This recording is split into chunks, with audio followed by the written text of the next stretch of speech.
Hello everyone, in today's video I have something a little bit different.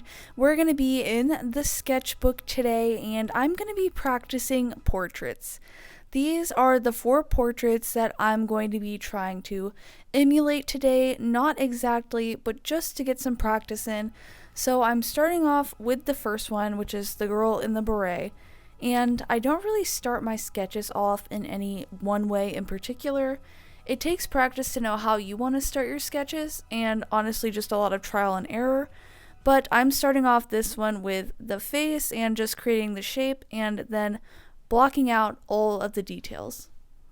After I put in all of the details, kind of just where I wanted everything, I started to work on the eyes a little bit more and the facial features, which obviously, maybe not obviously, but I think are the hardest part about portraits.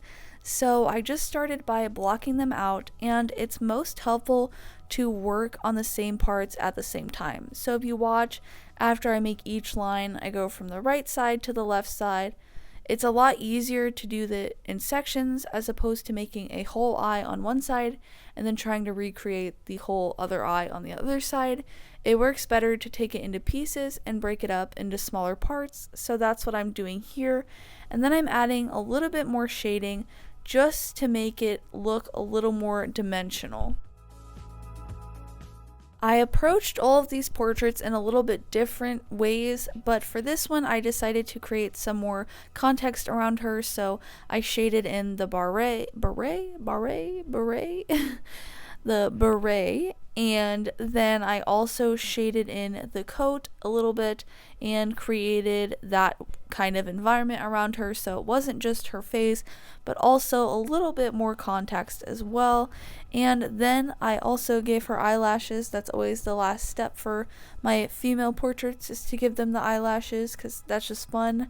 And I felt like it didn't have enough different shades and varieties, and I know I'm just using pencil and just practicing, but I still wanted to add in a little more contrast, and then it was time to move on to the next one. The next portrait I started on is a little bit of a side portrait, and for this one I did start off in a similar way as well, where I started off with the head shape and blocking out certain features. The first couple of shapes are always the hardest because you don't have anything to compare it to. So if I just am creating a line and trying to make things the right size and proportions, it's really hard to get things right at first because it's the first line and it's alone and it doesn't have other things around it to help you figure out how it's supposed to look. So always be okay with making mistakes. As you can see, I had to do a lot of these things a couple of times over until it looked right to me and looked more like my reference photos. You also have to trust the process and keep working because a lot of these go through ugly phases where they're not looking how they should. But if you keep working with it and adding more shading and putting things in the right place, it will eventually come together and you can just make little adjustments here and there until it looks right. And that's something that's really fun about sketching, is there's a little bit less pressure than with other mediums because you can just use your little eraser and change whatever you want to. This reference was really fun because it was different than things that I'm used to drawing. She had very curly hair, which was fun to try and emulate, and also it was really fun to mess with different facial features and things. Another interesting thing about drawing portraits is that a lot of the time you let your head dictate what you draw. And by that I mean people draw things a certain way from their mind. You have in your head an image of what a nose looks like, but obviously everyone's nose looks different, but you still have an image of like what a nose is supposed to look like in your head. So you have to be careful as to when you're drawing not to let your preconceived images affect the way you're drawing, because you'll have tendencies to draw eyes a certain way because of how you think they look, or a nose or lips or whatever facial feature because that's how in your head they look. So then I moved on to this next portrait, and this one is a little bit more close up of the face and a little bit more detail work on that. Because this one was a bit more detailed, I actually did add some guidelines to help me position everything and to help me make sure that they were straight. And it still took a lot of adjusting around the guidelines to get things right, but they do help just to make sure that you're making things symmetrical as much as they're supposed to be. A face is not symmetrical, so you can't expect your art to be, but after that, then I moved on to just mapping everything out, where it all needed to be, where it all goes. And again, I was working each side, going back and forth from side to side. That way it could be as accurate as possible.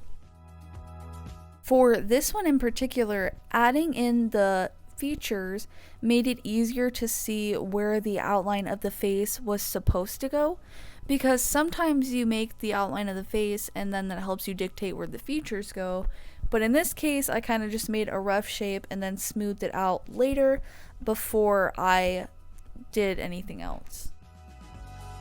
Once I had all of the details in, I then moved on to adding a little bit more context again and some surrounding parts.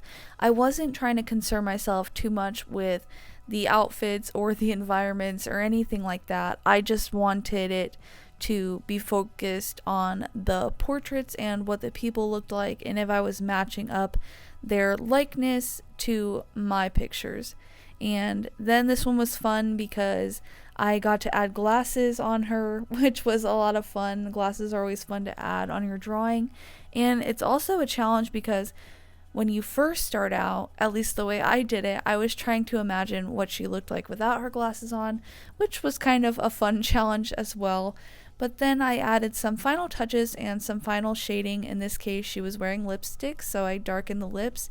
And I added some more shadows to actually give you an indication of her face shape and where she had naturally more bronzer, if you will.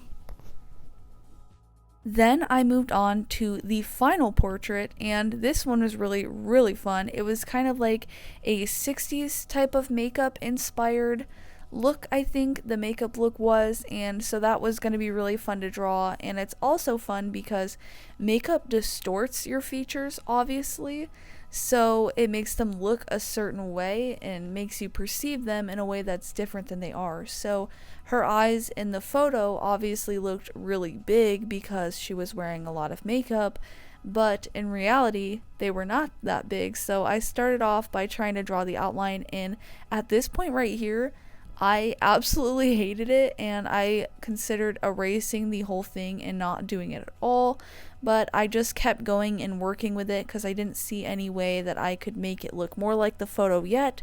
So I just kept going and working with it until it started coming together, and it actually turned out to be one of my favorites. So that just goes to show you that you can make it work, and that sometimes things turn out differently than you expect them to. This one was also really fun to draw, so I'm glad I didn't give up on it. It was really fun to do the makeup looks and to get to do the huge flower earrings that she was wearing and to shade in the blush, and it was a challenge, but it was a really fun challenge, and I actually think that it turned out really well and seriously was one of my favorites to create in this sketch. I could also definitely tell that because this was my fourth one that I did, that it was getting a little bit easier and more natural to me. Funnily enough, all of these took about 10 minutes each to create, and so I didn't get faster, but I wonder still if I added more detail in, even though I used the same amount of time. So I don't know if I was getting better or just knew what to do and more comfortable with it, but it definitely felt easier and more fun towards the end than at the beginning. So that just goes to show too that a couple minutes of practice can make a big difference. So here are the references next to the sketches, and they're not an exact likeness, but for 10-minute sketches, I was pretty happy with the results. Thank you guys for watching. I hope you had fun watching this, and I hope you maybe even learned something. Please be sure to like and subscribe if you want to see more videos like this, and I'll see you guys in the next one.